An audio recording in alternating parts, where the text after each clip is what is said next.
콜럼버스 유해의 미스터리. 콜럼버스는 살아있을 때만큼이나 죽어서도 많은 여행을 했다. 그는 1506년 6월 20일에 죽어 에스파냐 바야돌리드의 한 수도원에 묻혔다. 1514년 그의 며느리의 요청에 따라 국왕 명령으로 그의 시신을 세비야 인근의 산타 마리아 데 라스 쿠에바스 성당으로 이장했다. 그녀는 다시 콜럼버스의 시신을 신대륙의 산토 도밍고 섬의 이장할 것을 요청했고 이 역시 국왕이 허락했다. 1795년 바젤 조약에 따라 에스파냐는 산토 도밍고 섬을 프랑스에 넘겨주어야 했다. 콜럼버스의 유해를 다시 1796년 쿠바 아바나 성당에 매장했다. 한 세기가 지나 1898년 미국 에스파냐 전쟁의 결과 쿠바가 독립하게 되자 이번에는 그의 유해를 에스파냐에 이장하기로 했다. 1899년 그의 유해는 거의 400년 만에 세비야로 귀환했다. 그런데 그 이전 1877년 산토 도밍고에서 이상한 일이 있었다. 이곳 성당에서 나무로 된 상자를 발견했는데 그 안에 13개의 큰 뼈와 20개의 작은 뼈가 들어있고 겉에는 저명한 위인 크리스토발 콜론이라고 적혀 있었다. 도미니카 공화국은 이것이 진짜 콜럼버스의 유해라 주장했다.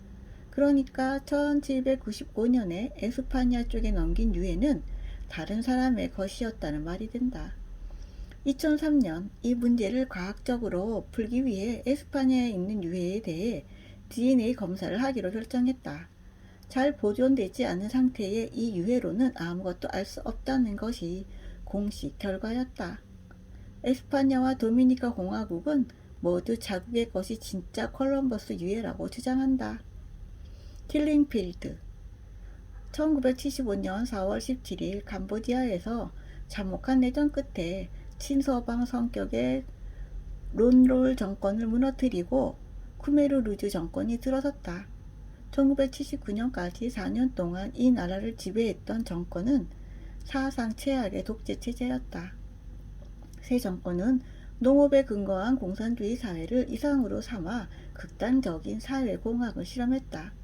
혁명 정권은 48시간 내에 수도 푸놈펜 모든 사람을 주변 농촌 지역으로 소개하여 농업 노동을 시키기로 결정했다.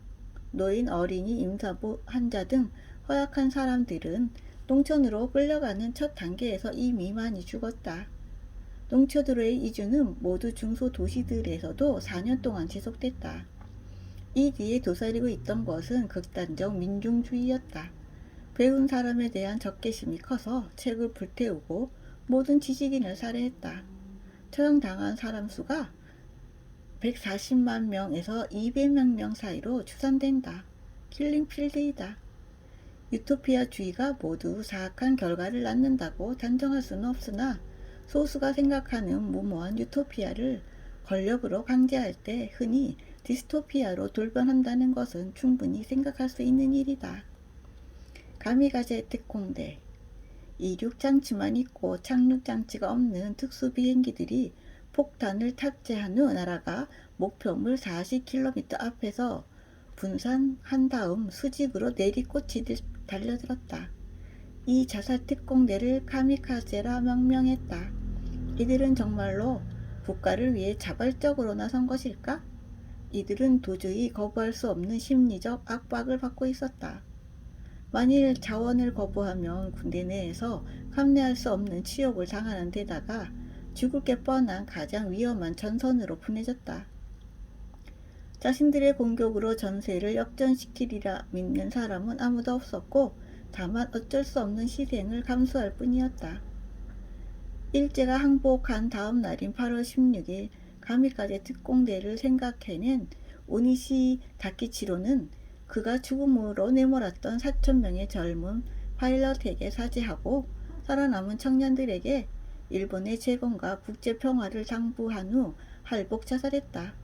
그가 자살할 때 쓴 칼은 야스쿠니 신사에 보존되어 있다.